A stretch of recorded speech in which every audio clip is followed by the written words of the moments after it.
And wave when we're live. Do you know Chris knows who Scooby-Doo is, but he doesn't know who Wayne Campbell is from Wayne's World? What's this world coming to? Are we live yet? Oh, yeah. Whoopsie! Hot mic. Hey, it's Friday, everybody. Welcome to Festool Live, another episode. And this is what? Number 95. Wow. Welcome to Festool Live. So over here we have Big D. Hey, everybody! Woo! Behind the camera, we have Chris, the unit cyber. We're back in town this week because behind the board we have Minnie. And down here we have, look, check it out. Spock's gone down for the nap. That's Spocky, baby. Okay, cool. And online we have Brent Shively from the Build with Brent series on YouTube. And he will answer all your questions. So I don't have to. Just kidding, everybody. Whatever questions you have, throw them our way. Okay, once again, on YouTube, we have This Will Live Forever, but we also have the Build with Brent series. Inside Festool just popped, what, yesterday? Yep. It's on the track saw with Chris Devlin and Rick Bush. Correct. It's awesome. It's an in-depth deep dive on track saws over the years. We also have Festool Shop Talk. Derek from Malden just dropped. Okay, but coming up, is it next week or the week after? Week after. Week after. When we were in Austin last week, we were at the Austin School of Furniture with Austin, one of the owners, and it was a great sit down with him. We just chilled for about an hour, and it's really informative. It's one of those hidden gems in America, the Austin School of Furniture. So get ready to see that. It'll drop in about a week from this Tuesday. Okay, also, don't forget to subscribe, please, and hit that notification button. Did I say that right, Chris? You did. Okay, and also, this is on IG and also on Facebook. So, hey, go friend us over there or go subscribe to Instagram over there. Wow. I think I got that all out of the way, right? Yes. Big D, I'm good? Good to go. Okay, Minnie, I'm good? Woohoo! Okay, so let's get to the meat of it. This is Lost in the Catalog number 4. And ever since we started doing this, I think it was episode 72, we did the first Lost in the Catalog. You guys have been saying, man, I didn't know you had that, I didn't know you had that. And the way these came about was when I would do a training years ago, I would show somebody an accessory, and they'd go, wow, when is Festool coming out with that? And I go, it's been there about 10 years. Things get lost in the catalog, or things get lost on our website. So what I'm going to do today is I'm going to go through a few things that you may or may not know of, but I'll also show you some tips and tricks on those things, okay? In fact, as I was going through what I brought out yesterday and the day before, I thought, man, I think I covered some of these in, like when I covered the Contoro, or I covered the Planex, or I covered routers. But man, people keep asking, what is this? What is this? What is this? So that's what I'm going to do today. I'm going to start first with something that I think has been a myth over the years with the track saw and how people have compensated for a few things. But we've always had this accessory. It's right here. It's called the cover plate. When I first started with Festool about 15 years ago in the catalog, it said the false joint plate. And I started to laugh. So when I was in Germany, I asked what a false joint was. And it was pretty cool. I had seen it. It's an architectural effect. And I had never known what a false joint was. And then I did a little in-depth study on it. And do you know Festool was, or Festo in the time, made the first false joint saw in the world. Didn't know that, did you, Chris? Nope, did not. Okay, so, and we had a saw for it, but this is a piece that goes onto the track saw. So what I'm gonna do is I'm gonna run a little demo first, because over the years we've had, and it helps with dust extraction, okay? And then I'll describe what a false joint is. So the TS55 FEQ, right? Okay, that's our newest generation of track saws. The one that was prior to this is where we updated these pieces. And the really important thing about this is your outside splitter guard, but you're gonna notice this and this. And what that does is if you have one of the older track saws, you have dust flying out forward of it. This helps block it, and it ups the dust extraction about 4%. So I'm going to put this in here like this, and we'll make a cut with this. And when you set it up, I'm going to set up the rail like I always do. I just use my limit stop to give me about a 6mm bump out, just like that. Cool. I'll set it up like that. Chris, you got to be careful because I'm going to get you in the way here with my hose and my cord. But let me plug in so you guys can all see this. I got to plug it cord. And I'm going to do this. I'm going to lock my dust extraction. Okay, so when you take that, whether it's the outside splinter guard or this little window like that, see how that goes down? And Chris, can you get right in here? See how that's going to block some of that forward dust? Does that look good, Big D, on camera? Okay, good. So I'm going to come over. I'm going to make a cut. And I want Chris to follow me down so you can see some of the dust that's kicking. Now that cover, that window, does a really good job, but you do have some dust kicking. And I don't know if this is showing up on camera, but we have a little chafe. Now, what if you really needed to bump it up the ante? Say you're cutting in a hospital or whatever. I'm just gonna swing this out and set it down. So I'm gonna set up for my next cut, but I'm gonna use this as the cover plate. And this gets a lot of the dust. Now, here's a little bit of the myth I've seen over the years, okay? Is I've seen people do this. They take tape, you know, blue tape, and put it over this window. Air needs to get in there, everybody, to get good dust extraction, okay? I know that's where you change your blade and everything, but they cover it up. But where you really need to cover up is this is where that extra dust is kicking out. See how it comes back at an angle and down? All right, so let me do this. Let me unhook this so we'll play it safe, because I'm gonna mess with the saw a little to show you the setup of this. Okay. Hey, Sparky, how are you? Okay, now, a lot of people over the years have asked what this little recess is in the plate. It's for these screws that come with the cover plate. And people have asked over time, what are these notches in here? You're gonna see it's for the cover plate. I'm gonna slide this in, and when you set it up, you get 2 of these little clamps with it. Okay, and there's a little spring in there. So when you tighten it down, look what it does. It covers, but it also covers a little bit further down. Now here is where I want to mention, I am covering that window completely. I'll tighten this one here, and look, I'll push it out just ever so slightly so I still get some air in there. And that will help me maximize my what? My dust extraction. The only thing I'm going to check as I pull this back out is that my window is completely down again. So I block all the dust. I'll go like this, and that's what the cover plate is for. It ups the ante for your dust extraction. How much? I don't know. I've never seen a statistic on it. And let me lock this in. And then I'll show you another application for it. So I'm gonna come back here. I'm sorry, Sparky. Okay, and let's make the cut. Now I can see this, that the dust extraction, there is no dust whatsoever as I'm cutting with it. I have that window pushed down, I'm blocking the dust now, and it's being channeled up. So there you go. And hopefully that came through on video. So I'll get that out of the way so Chris doesn't trip. I would. I know you would. Get that out of the way. So, so say you're doing a tongue and groove wall, okay? And I saw this a lot in Europe, where I look at it, it's all tongue and groove, but there's a reveal around the whole thing, so it looks like the panel is floating. The way that's done is this is a standoff. Let me grab this. I would take that, and then the wall becomes my rail. I think that's the easiest way to describe it, okay?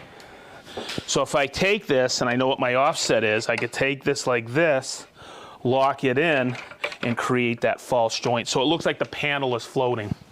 And I can put that up and ride this. I don't need the rail anymore. You can also use this if you're running your flooring and you want a consistent reveal around before you put your base in your shoe mold.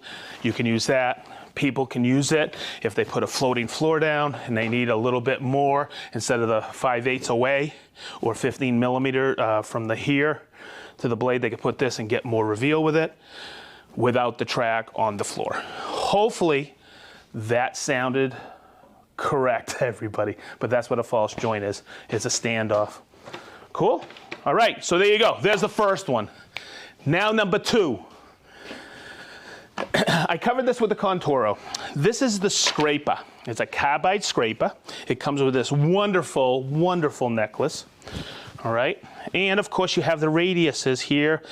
You have a 2 millimeter, 1 millimeter, and I think that's 1.5 right in there if I take off the necklace, I call it, or the cord.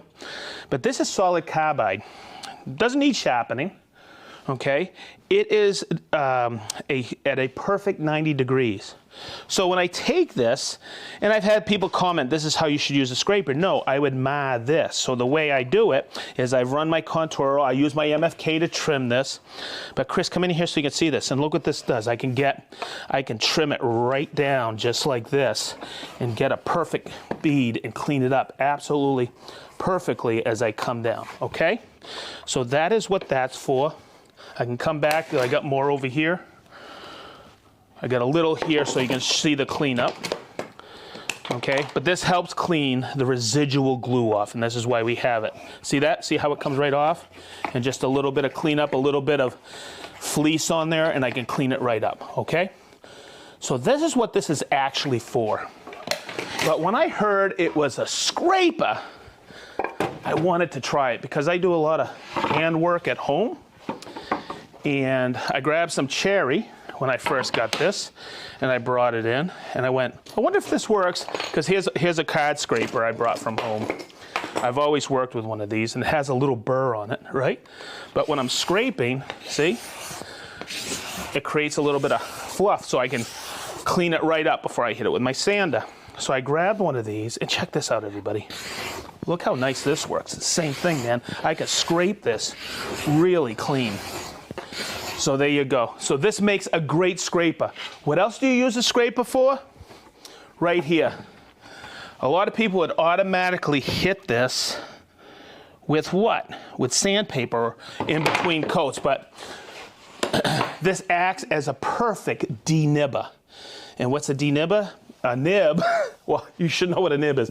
When you're spraying lacquer, poly, whatever, in between goats, it's a little rough because you have dust that comes down and gives you those little bumps.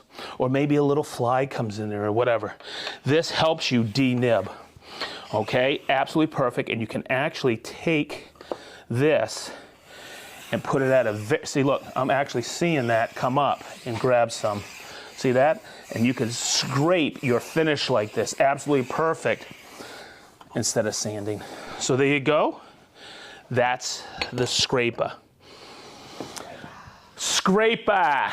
Okay, next. Over here, Chris. Big D, I think you get the overhead today? Yay? Okay. So hopefully I described this okay. This right here is called the centering mandrel. This is an 8 millimeter diameter, and this is quarter. So you can use it in a 1/4 inch collet or an 8 millimeter collet. And you're gonna see how it's conical here.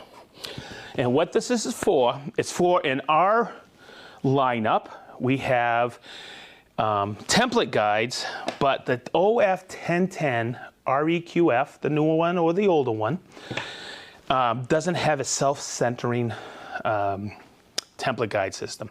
We have the threads in the MFK that uses this type of template guide right here.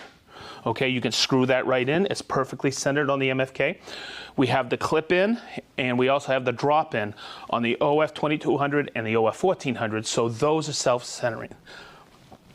What a centering cone does, or centering mandrel, it allows you to center the template guide to the router.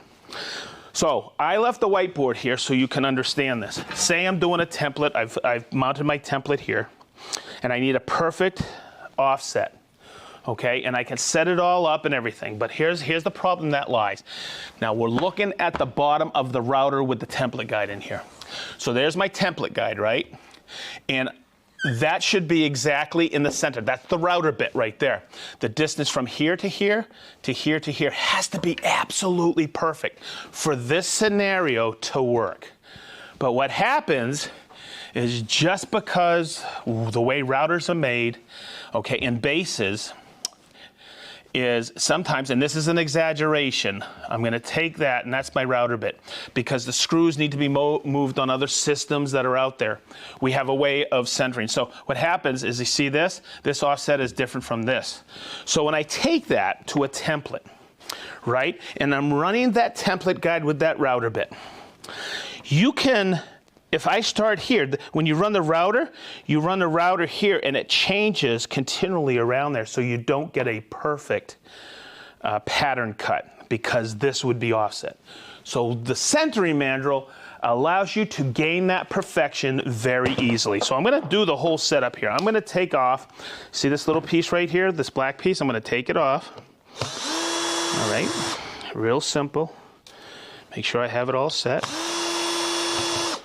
Okay, good. Now we also, with the OF 1010, we include this. Okay, but you still have to use the centering mandrel if you use, this is a template guide adapter for this style of template guides, okay, where you get these everywhere, and they're popular here in the States, in North America, where we call it a two-piece template guide system. Okay, you still have to center that, but we include the template guide. What I like to use is our template guides, because they're metric, and the math using a metric template guide is so much easier. So I'm going to put that on, and we got 2 screws that come with it. When you use this or do this, make sure you use a Festool drill. Just kidding.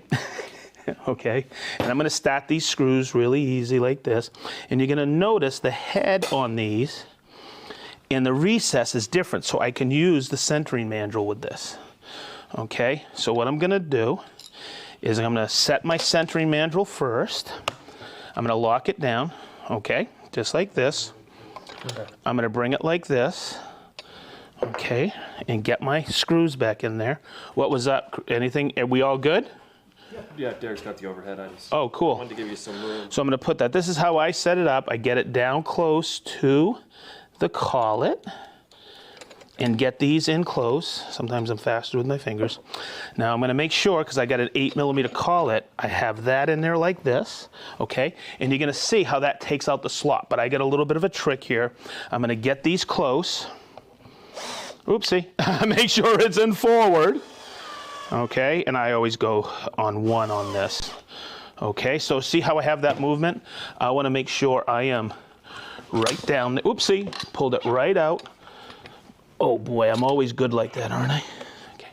Okay, so you see how I've knocked out the slot now? I have that in there, and I just hold it firm, and that makes sure I am centered. The other thing I do is I have it on a low torque setting. That way there, I don't strip out the screws. And there I go, and guess what? Now the only thing I have to do is put my router bit in there, which I had around here somewhere. Oh, right here. I could chuck that up, and that will be perfectly in the center. So now I can run this. Now, if I would have used this in one point, I could do that and walk around, but that's inefficient. I want to just go like this, and that way there. That distance from the bit is the same in any of the axes. Whew. Okay, do we have anything else? Oh, one more thing. Oh, because I said it's lost in the catalog 4, so I had to have 4. 4. I already have lost in the catalog 5 planned, by the way. Okay, so let's talk about this accessory. And I'm going to try not to get dirty. Okay, so say you have a CT36 auto clean. Or a CT48 auto clean. Okay, it has this feature in here. I've demoed it before. Okay, and what it is if I go like this, wow, okay, that bumps it. And what that is, let me show you what's happening with this. Okay, inside above the filter, you'll see this if you have one of these. It has a steel plate here, okay?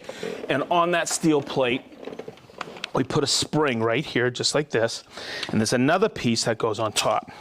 So a lot of people think on the auto clean we're hitting it with something. We're not. We're giving it a burst of air, okay? Because up top, what you're hearing is high pressure. The low pressure is what's happening. It's called the vac, okay, or the vacuum, which is happening down here in the tub, okay? So every 10 seconds, you'll see this little port here, we send a signal, and that pulls this up like this. So that sends a burst of high pressure air that you actually hear. Okay, so I'm gonna turn it on again. Okay, now if I put it in auto like this, nothing's happening. And the reasoning is because when I plug my Planex in, or any of our sanders in for the auto clean, it will pop every 10 seconds. But I'm gonna put it back in manual so we can actually hear this. And I'm gonna grab this hose. Whoa, that felt good. Okay, now as I do this, okay, can you hear that? Okay, that is not hurting the dust extractor. Okay, and if I held it like this, watch, I'm gonna go like this. Okay, if you notice, it's a more powerful burst of air if I restrict it, okay? But there's a difference between what's happening with the blast gate and this. The blast gate, okay, if I take this now, watch. I have all this extra air in the hose. If I turn it like this, you'll really hear it ramp up, and it gives you one heck of a burst of air across the filter to clean it. So, when I always talk about auto clean, I will always say this. Auto clean doesn't mean never clean. I would say if you are using this in several rooms, I would say every 2 to 3 hours you have to take that filter out to clean it, because there's buildup. Say there's big specks in there. They get up into the pleat of the filter, and the auto clean can only do so much. But if you have a blast gate and you cycle the blast gate every 15 to 20 minutes, it'll save you from cleaning the filter a lot less frequently. You still have to clean the filter, but that extra burst of air really makes a difference. So everybody that I show a Planex or a Planex Easy to, they must have a CT36 AC because it comes with this hose that hooks right to the Planex.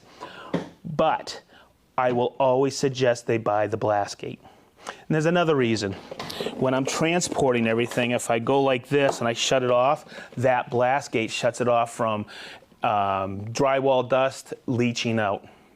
Okay, but that's not the reason. The reason is it'll give you a bigger burst of air across the filter. So I think that's it. And I thought this was going to be a 10-minute episode, and it's now 25 minutes long. So, Minnie, are we good? No, they're hitting me today. Oh boy, oh my goodness, my favorite time. You know what's really cool? I'm starting to meet people out there when we go out and do Festool Live. So it's pretty cool. Hey everybody, hey, what's the date we're gonna be at Woodcrafters? Is it June 24th? It's a Friday, right? That's our next Festool Live on the road. We're going to be in Portland, Oregon. Somebody asked me not yesterday when it was going to be. I believe it's June 24th at Woodcrafters there. We're really looking forward to it. We'll be out there for quite a bit that week. So Portland, here we come. I'm also doing an end user event, I think, in Chicago at the beginning of June. I'll let you know about that. That should be fun. Okay, everybody, let's go. Oh, wow, look at the group of people. Minnie, I just got to look out back here really quick. Is that... Oh boy, Minnie's writing. Okay, here we go. Woo! Oh, look who's at top of the list. Mr. Blake Weber from Novato, California. Blake, how you doing? Mark from Woodcraft in Springfield, Virginia. Mike M. Mike M. Mike M. from Austin, Texas, the main man. We got to hang out with you last week. Mike, thank you so much for coming by. Toledo, Ohio. Mikel from Paris, France. Joe from Watseka. Dawn from Albuquerque. Doug from Zionsville. Hey, Doug, you're always there. Thank you very much. Jason from Fenton, Michigan. Larry C. from Sun West City, Arizona. Chris from Malta. Guys, I can't wait to say, hey, live from Malta. It's Festool Live. Russ from Chichester. How you doing, Russ? You're awesome, brother. Tom from Patton, Pennsylvania. Yo, Larvae, Finland. Lawrence from Dublin, Ireland. I'm coming there in October, November, Lawrence. Woo! Michael from Edmonton, Alabama. No. Michael from Edmonton, Alberta, not Alabama. Indonesia. Hey, have we ever had in Indonesia? Couldn't say. Welcome, Indonesia. Woo! Tom and Kelly from Eatonton, Georgia. How are you, Tom and Kelly? That's Paint from Paul? Paul from Reading, Berkshire, UK. John from Vermont. Soren, Denmark. Whoop! Look who it is. It's Alma. Hi, Alma. All right, Warren from Batavia, Ohio. Ian from East Yorkshire. He's seen every single one. Did you know that? Okay. Stefan from Brights Cove, Ontario. Bozeman, Montana. Dirk from Dayton. Doug from Millersville, Ohio. Des from Harrogate, England. Columbia, Tennessee. Bowling Green, Kentucky. George from Naples. Sully from Haverhill, Mass. Kurt from Surrey, Wisconsin. Johnny O from Atco, New Jersey. I love that. Woo! Eden, New York. Berlin, Germany. Estonia. Warsaw, Poland. Fort Collins, Colorado. Mike from Perth, West Australia. Wicked. Rob S. from Devon. Spark Trish, and that's you, Willie, from Herndon, Virginia. Warsaw, Poland. Gary from the UK. Vienna, Australia. Warped Woodsman, Portland, Oregon. We'll see you in June. Ibstock, England. Southern Indiana. Is that a town in southern Indiana? Just kidding. Rickard from Gotland. Steve from Honiton, Devon, England. Adam from Brooklyn, New York. Woo! Anthony from Staten Island, New York. Neil from Wheatsfield, Indiana. Akron, Ohio. Tom from Zanesville, Ohio. Southern California. Roll from Wolvega, Netherlands. Woo! My friend. Kurt from Rochester, Michigan. Imlay City, Michigan. Dave from Rio Rancho. Oronzo, Mississauga, Ontario. Minnie, I got a toy on the board. All right, what's that for Sparky's All right, Sparky, look at you, hanging tough. Okay, good, they're there. I see it. Whew. Okay, James from Halifax, Pennsylvania. Dan from Kingman, Arizona. Volferov from the Czech Republic. Hopefully I said that right. How do you say that, Minnie? Volferov. I have no idea. Volferov from Czech Republic. Helena, Montana. Collinsville, Pennsylvania. Sean from Dallas. Graham from Ireland. Jan from Denmark. Johnny from Memphis, Tennessee. Paris, Montreal. From Montreal. Oh, Paris from Montreal. Okay. I'm getting silly. Marvin Martin from Holland, Michigan. How you doing, Marvin? Chris from Sopron, Hungary. Brazil. Francis from Boucherville, Quebec. Ryan from Prattville, Alabama. Bloomington, Indiana. Jacksonville, Florida. Lincoln Woodworks, Indiana. Greeley, Colorado. Mark Crippen and Delec from the Netherlands. Nicely done. What? I did okay with that? Regina, Saskatchewan.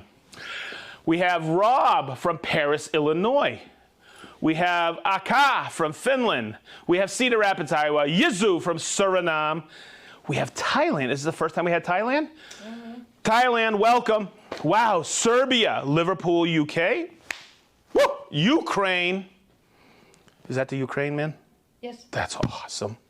Wallingford, Connecticut. Kevin from Rustburg, Virginia. Eric from Sonora, Mexico.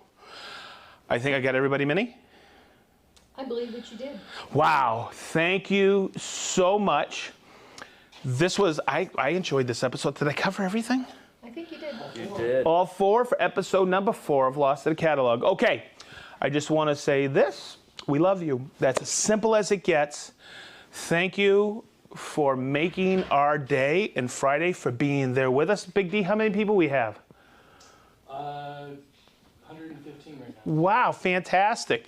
Thank you for attending. We'll see you next Friday. No, we have a best of series next Friday. Somebody's got to go on vacation. Going to Florida. Whatever. We'll see you in a couple weeks live. Thank you. Have a great weekend from our crew of Festool Live. Our hearts out to you. We love you very much. Have a great week. Thank you.